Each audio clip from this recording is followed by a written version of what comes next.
سارے نبیوں کے سردار ہیں محمد الرسول اللہ ہیں، ان کی تو فیل ساری کائنات ہے۔ ابراہیم علیہ السلام بھی ہمارے نبی کی غلامی میں ہیں۔ میرے نبی نے کہا میں سارے نبیوں کا نبی ہوں، لیکن ابراہیم علیہ السلام دادا ہیں،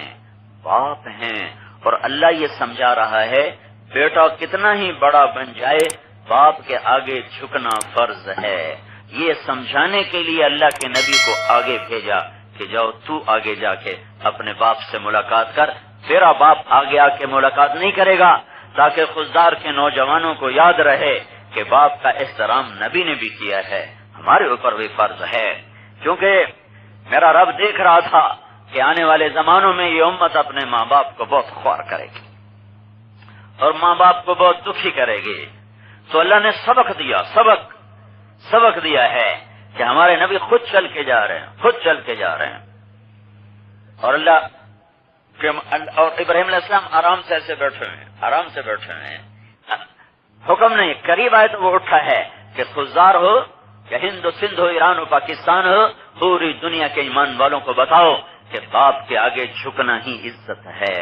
باپ کے آگے جھکنا ہی عزت ہے۔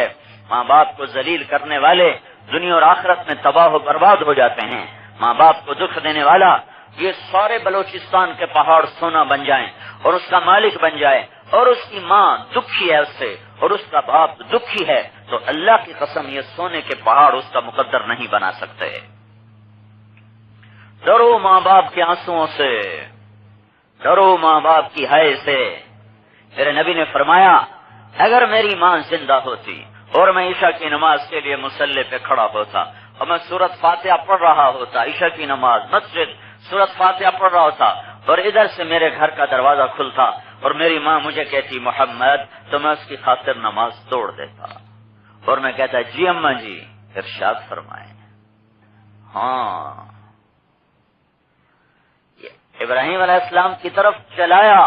اور خزدار کے جوانوں کو پیغام پہنچایا، ساری دنیا کے ہند سندھ کے ایمان والوں کو یہ پیغام پہنچایا کہ ماں باپ عزت کی چیز ہیں، وہ کافر اور مشرک بھی ہوں تو میرا اللہ کہتا ہے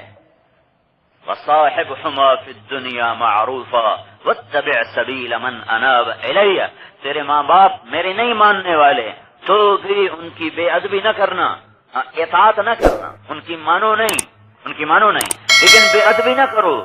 بے ادبی نہ کرو، چاہے وہ غیر مسلم ہیں پھر بھی ان کی بے ادبی نہ کرو، ان کے آگے بولو نہیں، مانو نہیں لیکن بولو نہیں، زبان سے دکھ نہ دو۔